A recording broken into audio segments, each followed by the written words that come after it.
बरतानवी वज़ीर आज़म Winston Churchill ने कहा था कि जमहूरियत हुकूमत की बदतरीन शक्ल है, सिवाय इन तमाम शक्लों के जिन्हें इससे पहले वक्तन फ़वक्तन आजमाया जाता रहा है। वैसे तो विंस्टन चर्चिल खुद भी एक मुतनाज़ शख्सियत हैं और बर्रे सग़ीर के लोगों के हवाले से उसके ख़यालात भी अच्छे नहीं थे। बर्रे सग़ीर में उन्होंने बेशुमार मज़ालिम ढाए, जिनमें से एक 1943 का बंगाली कहत भी था, जिसमें बेशुमार लोग हलाक हुए। ताहम चर्चिल के जमहूरी निज़ाम के हवाले से ये बात बिल्कुल दुरुस्त है और आज के हालात पर बिल्कुल मौजू बैठती है। जमहूरियत एक ऐसी इजाद है जिसने सबको एक सतह पर ला खड़ा किया, बाकी किसी हवाले से नहीं तो कम अज कम वोट डालने की हद तक सबको एक ही सतह पर जरूर खड़ा कर दिया। जमहूरियत एक ऐसा निज़ाम है जिसमें हर चंद साल बाद हुक्मरान अवाम के सामने एहतसाब के लिए पेश होते हैं। जमहूरियत ने रियासत के कई एक सतून बनाकर उनको एक दूसरे पर चेक एंड बैलेंस रखने का निज़ाम भी वज़ा किया। बेशक इस निज़ाम में बहुत सी खामियां हैं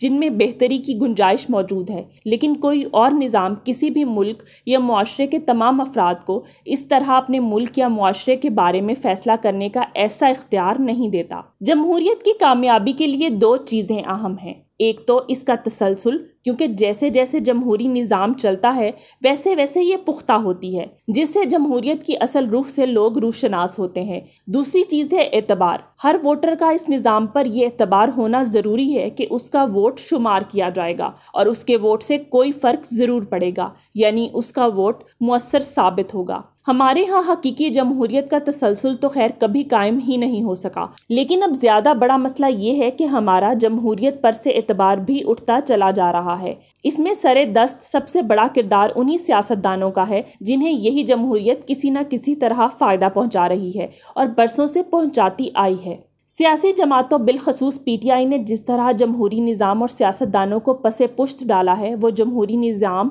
और सियासतदानों दोनों के लिए नुकसानदेह है। पीटीआई ने दीगर सियासी जमातों और बड़े सियासी रहनुमाओं के साथ ना बैठकर माजी की तरह गैर जमहूरी कुव्वतों को सियासी फैसले करने की दावत दी, जिससे हुकूमत और सियासतदानों की साख को नुकसान पहुंचा। दूसरी सियासी जमातों के रहनुमाओं को लोटा, चोर और गद्दार जैसे अलकाबात से नवाजना, फिर इन्हीं सियासतदानों का पीटीआई में शामिल होकर पारसा बन जाना, पीटीआई का पोलराइजेशन और गालम गलोच का कल्चर मुतारिफ करवाना, ये सब अमामिल जमहूरियत के लिए नुकसानदेह हैं। इसी हुकूमत, इलेक्शन कमीशन और इलेक्शन कमिश्नर के खिलाफ धांधली के संगीन इल्ज़ाम लगाने के बावजूद पंजाब के ज़िमनी इंतखाबात में पीटीआई ने स्वीप किया है और पाकिस्तानी सियासत में हकीकतन एक नई अवामी ताकत बनकर सामने आई है। इसकी वजूहात पर तवील बहस हो सकती है, लेकिन मेरे अंदाजे में इसकी सबसे बड़ी वजह पीटीआई का जारहाना और पुख्ता बयानिया था, जबकि पीडीएम बिलखसूस मुस्लिम लीग नून कन्फ्यूजन का शिकार होकर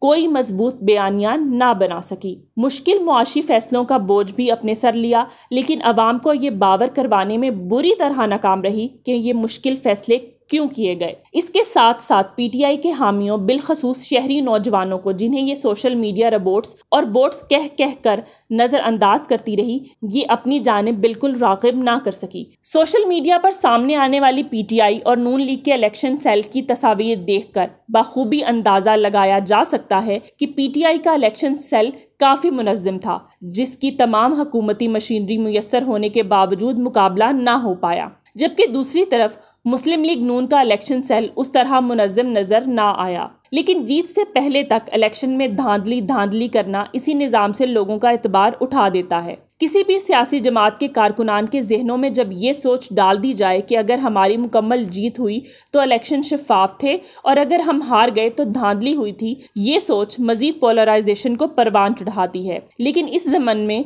सारा मलबा पीटीआई पर डालना भी गलत है। हमारी जमहूरियत को कमज़ोर करने में सब सियासी जमातों का हाथ है। इस मसले का एक पहलू सियासी जमातों के अंदर जमहूरियत का फुकदान भी है। अगर सियासी जमातें अवाम को डिलीवर कर रही हों और चीज़ें बेहतर सिमत में जा रही हों, ये सियासी जमातें एक दूसरे के साथ चलें और एक दूसरे को बर्दाश्त करें तो जमहूरियत का बोलबाला होगा। मसला तब पैदा होता है जब कोई एक सियासी जमात गैर सियासी अनासिर के साथ मिलकर हुकूमत गिराने की कोशिश करती है। पंजाब के ज़िमनी इलेक्शन में काफ़ी खुशाइंद चीज़ें भी हुई जिन्हें आगे बढ़ाना चाहिए। इस मौक़िफ़ को सब सियासी जमातों ने तस्लीम किया है। हल्की फुल्की झड़पों के बावजूद मजमूई तौर पर पोलिंग का अमल काफी खुशगवार रहा। हारने वालों ने हार को तस्लीम किया और इलेक्शन को मुतनाज़ा नहीं कहा। हमने अवाम का जोश और वलवला भी देखा, जिस तरह बूढ़े और माजूर लोग वोट डालने आए और जिस तरह पुलिस और पोलिंग स्टेशन के अमले ने उनकी मदद की। ये खुश आइंद अमर है। अब मुल्क के बेहतर मुस्तकबिल और पाकिस्तान में जमहूरियत के तसलसल की खातिर